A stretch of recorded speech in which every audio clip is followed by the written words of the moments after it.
Hello everyone, have a good evening. I am here at the baths. Do not ask me which baths because I cannot pronounce it. It's SZ something something something something. I'm gonna go deeper in because it's so nice and warm. So yeah, you can see around. Oh, and I'll talk to you more about the baths a little later. Whew. But yeah, I'm just gonna tell you about, like, I spent 3 days in Budapest and loved it, and so I have a lot to talk about. The French video took about 14 minutes. I'm guessing the English video is going to last longer. The good part is that the French video cut it off because I was missing some storage, and so I took away a lot of videos, so hopefully this one won't cut. Can't make any promises, hopefully it won't. Alright, so Budapest. I did 3 visits. So I have like 3 facts from each visit. There's even one I have more than 3 facts, I'm sorry, but you're gonna have to live through it. But the first one, so I woke up normal, and then at 11:30 there was a tour, the general tour of Budapest, which I joined, and I learned 3 big things during that tour. First of all, the general tour comments, really nice tour. The guide, Reggie, I forgot how to say her name, really kind, answered all the questions, super good. She even had like a little speakerphone so like everybody could hear her. Even though there was a big group, she did a really wonderful job. The first thing she taught us was a little bit of Hungarian, and it was really confusing because she's like, so the way we say hello here is see ya. You know, a bit like the way English people say see ya. Like, we say that for hello. So I was like, oh, okay, that's weird. And she's like, and you know how we say goodbye? We say hello. So you're like, oh gosh, you have to be kidding. Like, okay, well, alright. So we had a lot of fun with that. She also told us that, I tried to double check this, but I couldn't find it. Apparently in Hungarian there's a verb that means that you added too much cabbage to goulash or something, and then you need to take some away. I tried to look it up on the internet, couldn't find it. Maybe a Hungarian will give a shout out and tell me, because I did not see it. Next thing is that both the Parliament building and the Basilica measure 96 meters, and they're the tallest buildings in Budapest. And the reason they're the tallest ones, and nobody is allowed to be taller, is to show, and they're exactly the same height, to show that both religion and state are equal. Like, not one is better than the other. And the reason they're 96 is because the original Hungarians came and settled Hungary in the year 896. So it's really representative. And then the last kind of nice story, well, nice, I guess in a way, interesting story, is the chain bridge of Budapest. Why was it created? Because it was the first permanent bridge of Budapest. Before that they had like temporary ones, or like you could like sort of walk across the river or have ferries. And the reason is this guy, I'm gonna try not to drop my phone in the water. Okay, I turned it off by accident, or maybe it turned off on its own, not sure. So yeah, the bridge, why the chain bridge was made like that, it's because this guy wanted, his father was really sick and he wanted to say, he lived somewhere else, he needed to cross the river to see his dad. And when he tried to cross the river, all the bridges were closed, or like, they were not permanent, so they weren't working. And he couldn't, for 3 weeks, couldn't get to the other side of the Danube River. And when he finally did, after 3 weeks, his dad had passed away. So he's like, that's not gonna happen again. I'm not gonna allow it. And so he built the first permanent bridge of Budapest. Oh, no, I don't know why I didn't do that before. It's so easy. So that was it for the tour. But like I said, really enjoyed it. And yeah. Oh right, and then everybody I talked to, they recommended going to the marketplace for lunch, saying, no, everywhere else is very touristy, go to the marketplace, nice place, nice food, nice prices, whatever. I did. I thought it was really crowded and it was, like, I had goulash as a soup, but it was super crowded, like, rubbing elbows, and you have to, like, get people out of your way. I don't know, it was too much for me. The soup was good. I'm not going to say anything bad about that, but I'm not sure if it was worth it. It was just too many people. I think maybe just to visit, but eating there was not a happy experience. And then actually I came here on that day, on the first day, just to relax after a lot of biking. And yeah, it's really brilliant here. They have a bunch of saunas. So they have like a light sauna, a aroma sauna, a steam sauna, Today, actually, I didn't know about this before, but they have like a Finnish sauna, which goes up to like 100. Well, it says between 80 and 100 degrees, which is like really hot. Celsius, by the way, just in case. And so yeah, really hot temperatures. There's some outdoor pools where like there's even a swimming one, but you need a cap, which I didn't bring, so I didn't go. But there's some outdoor ones, there's some indoor ones, there's some cold ones. So there's one that's 20 degrees, and it's actually kind of fun to sit in because when you sit in the 20-degree one, you get to see everybody else try to go in, realize it's cold, and go back. So it's kind of like my favorite. I remember I saw some Hungarians doing it. I was like, that sounds kind of fun. So I joined them, and you have to look really comfortable when you're doing it so that they don't suspect it's really cold. It was a lot of fun. And then at night, I decided to treat myself. And so I went to this homemade Hungarian place, Cantina, I think it was called. And they had like a whole menu for a set price, about 12 euros. So I decided, why not? You can guess what I had as an entree. I had goulash.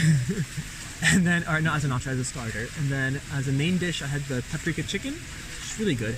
And then as dessert, I forgot what I had. It was alright.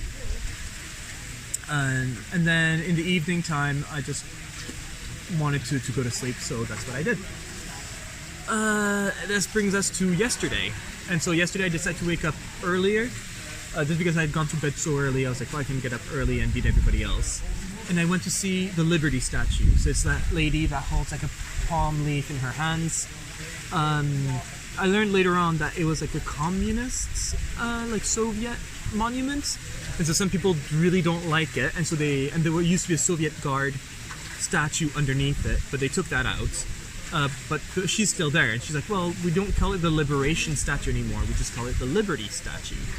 Before it was like to give thanks to the Soviet for liberating them. So it was a bit controversial, but yeah, they switched it now, and they're like, no, this one is a Liberty statue. It's to thank us for democracy and for freedom.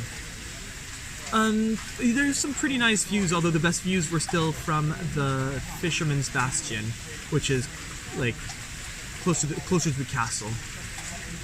But then the guide had recommended to go to the Hospital in the Rock Museum, which sounds amazing, and it's pretty intense. So what it is, it's a set of caves within the hill, I guess, or they call it a mountain, but it's just because Hungary is so flat, that hill looks like a mountain to them. And so yeah, I'm gonna move a little bit. I visited the hospital, so they had a bunch of caves, and then they decided, hey, we can, probably during World War II, it'd be nice to have a bomb shelter, so they connected all the little caves, where people were storing stuff, they connected everything, and they used it as a hospital. They're like, this hospital could hold 60 people, we have a whole ventilation system, it'll be brilliant. And it was run by the Red Cross, which, fun fact, which is one of the fact I knew, like the Red Cross doesn't take part of any conflict, which means they're here to heal people. So they heal anybody from any side, no matter what. So yeah, they were like, if Soviets came and were wounded, we'll make them better. If Hungarians came, if like Germans came, anybody, we take anybody in. And then so the hospital was built for 60 people. At the end, 600 people were in there, and they were telling us a little bit about the conditions. You could see like there were 2 bunk beds, and they're like, when there were more people, we had to join the bunk beds together and like had 4 people on 2 beds. It was madness. The operating room, usually you can only operate 1 person at a time. Like, I'm guessing it's even true today, but they're like, sometimes you had to do swap-operations. Like, it was tough, like you just had to do it. Then what else was there? The operating room, Red Cross, oh yeah. Right, and then the temperature, so the temperature would get, like, because everybody was breathing, would get to like 35, 40 degrees Celsius, so it was really unbearable at times. There was that, right, and then at some point, and it's like, I can't even imagine, the water was cut off, and so they just didn't have any running water, so a lot of soldiers died of infections more than anything else, not of their, like, wounds. And they just couldn't get, so they had volunteers risking their lives to go up, filling buckets with ice, with snow, and coming back down to like melt it, and so people could have drinkable water. So no, the conditions were really, really rough. And then the last thing, so that was during World War II, But then during the Cold War, it switched to being a nuclear fallout shelter. In case of a big bomb blast, like it would, you serve as a shelter afterwards. And what I didn't know, the fun fact I learned, well, fun, is that if somebody was outside during the nuclear blast, and it was a doctor or somebody really important and they had to bring them in, they had a whole procedure, and one part of the procedure was to shave all of them. Like, everything was shaved because it's impossible to get radiation out of hair. And so it's just shave everything. So yeah, I wouldn't really recommend it. It wasn't really an exciting visit. I'm glad I did it, but yeah, not my favorite. Then I met Amit at the hostel, and we decided to do the communist tour together. They call it the Red Tour, but really it's about the communist history of Hungary. And this is the one I have 5 facts for. Didn't really like it. Like, we didn't really move much, and so it was just like a little bit of walking, a lot of talking. A little bit of walking, a lot of talking. We spent at the first station, we spent 45 minutes without moving. I could not bear it. I was just shaking my legs and like everything just because I needed to like do something. And I know it was 45 minutes just because we were right in front of the Basilica and we could hear the bells ring, and we're like, man, it's been 45 minutes since the tour started. Anyway, so no, we did the tour together, and so the 5 facts I found, they're not really facts. Some of them aren't really facts, it's just things I never realized about a communist state. So the first thing is that I never realized that people didn't have banks in communist Hungary, just because, yeah, that was not a thing. Like, you would not store your money. It was not about like who had more money in the bank. So bank accounts did not exist. So she was showing us different banks that now exist, but she's like, no, in communist Hungary, that was not a thing. There was also a really controversial monument she showed us, and again, that's where like she didn't really, it had nothing to do with communism. So it was like, what is this tour really about? And it was a monument for the deportation of the Jewish people in Hungary, and it has an angel, Gabriel I think it was, or some angel that represents Hungary, and behind the angel you have like an eagle with like claws, like about to attack the angel, and supposed to symbolize like Germany, the eagle attacking Hungary. And strangely enough, like it was strange to me that like Jewish community is against it, and so in front of it there was a bunch of like printed pages of like people complaining about it, or like testimonies about why this is wrong. And the reason they don't agree with it is because they're like, the Jews were being deported before Nazi Germany came to Hungary. When Hungary was in power, Jewish people were being deported. Stop blaming Germany for it. Germany had some part to do with it, but it's not their fault. Like, it's not entirely their fault. Hungary was doing it. Like, don't pretend to be the victim here. You were part of it. And so, yeah, there's a lot of testimonies, and it's a very controversial monument. Apparently, the new prime minister or president said that he was going to get rid of it. So, yeah, it's a hot button topic. Again, nothing to do with communism, but Evita was filmed in Budapest, and Firework by Katy Perry was filmed in Budapest. Strangely enough, Grand Budapest Hotel, not filmed in Budapest. Apparently she said the movie to watch is Spy, because it's one of the few movies where Budapest appears as Budapest. And I know I'm saying Budapest is because people told me to say Budapest. It's not Budapest, it's Budapest. So I'm saying it now, like that. Then there was, she showed us a bunker. So the prime minister or president had a bunker, just in case it was a nuclear disaster. The weird thing about the bunker is that it's visitable. Like, you can visit it twice a year. You have to sign up for it. It's really hard to get in. But then you also have to sign a secrecy agreement. So nobody really knows what's going on down there, because even the people who have visited it said they were not going to talk about it. So it's a bit strange. And the last thing is, if you are Hungarian during the communist time, you were allowed 2 weeks by the lake. So it's by the lake I biked next to. We're allowed 2 weeks by that lake, and the government was going to pay for it, which I thought was quite interesting. And apparently it was, I forgot how they call it, like the German holiday lake. It's because there, both West and East Germans were allowed to vacation there. And so it was a place where they could, like, families could be reunited for a little bit. So I thought that was quite sweet. And but Hungarians, well, at least the tour guide says that the Hungarians know they had an easier communism than other places. That they had goulash communism, I think she called it, or refrigerator communism, or because apparently all the communist states had something that they were going to bring to the communist sort of Soviet Union, and what Hungary was known for was refrigerators. They made refrigerators. And so yeah, so they know they kind of had it easier, that like tourism was allowed in Hungary, but all the tour guides were spies and like would pay attention that everybody was doing what they were supposed to. So I thought that was quite fun. In the end, so the hostel organized for the evenings, they're like, hey, do you want goulash made by somebody's grandmother? So I signed up for it because I wanted goulash made by somebody's grandmother. And yeah, I sat down at a table with a bunch of people, including Kevin and Liam, who are with me at the baths tonight. Oh gosh, it's gonna close soon. So they're with me at the baths tonight, and no, we're having just a good time. And I better make this quick. So we were all eating, and then the goulash was great. But then we went back, and I played chess against Kevin. He won, not by much, but he still won. And it was a good night. But then the people behind us started playing drinking games and were like, party hardy. It was not my scene, so I'm like, I'm not gonna take part of this. So instead, I decided to get out and go somewhere else.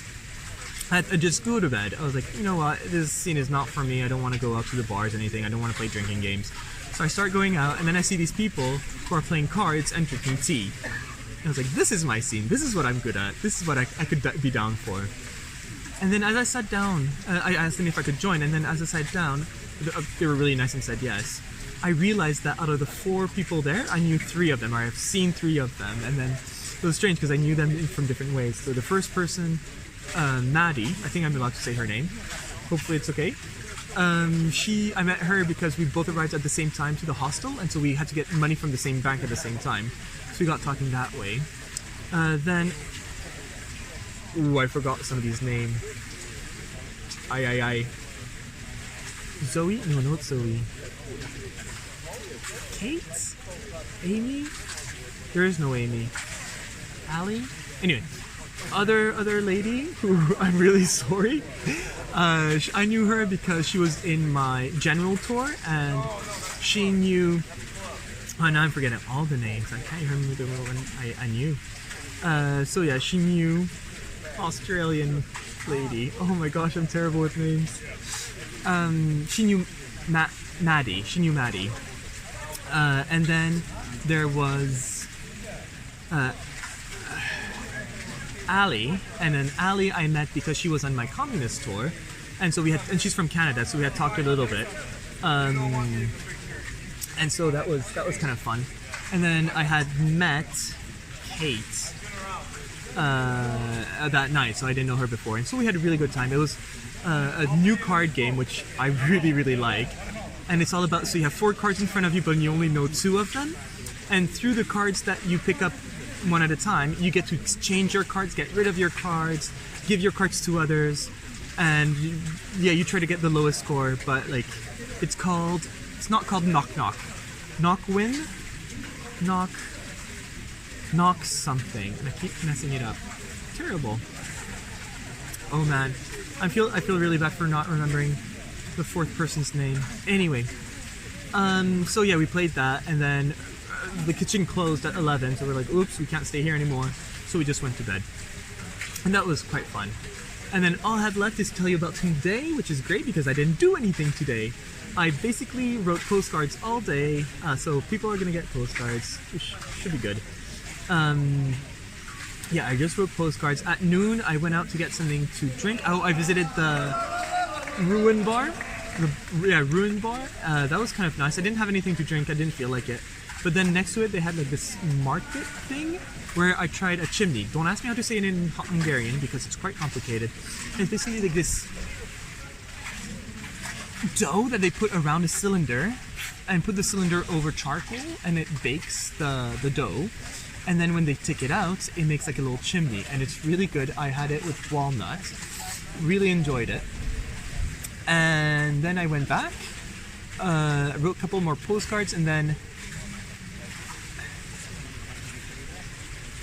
Amy, no, there is no Amy, Ali and Kate were there. So we're like, oh, let's play cards. So we played cards again, and then we kept pushing it back because then Kevin and Liam were like, oh, let's go to the baths.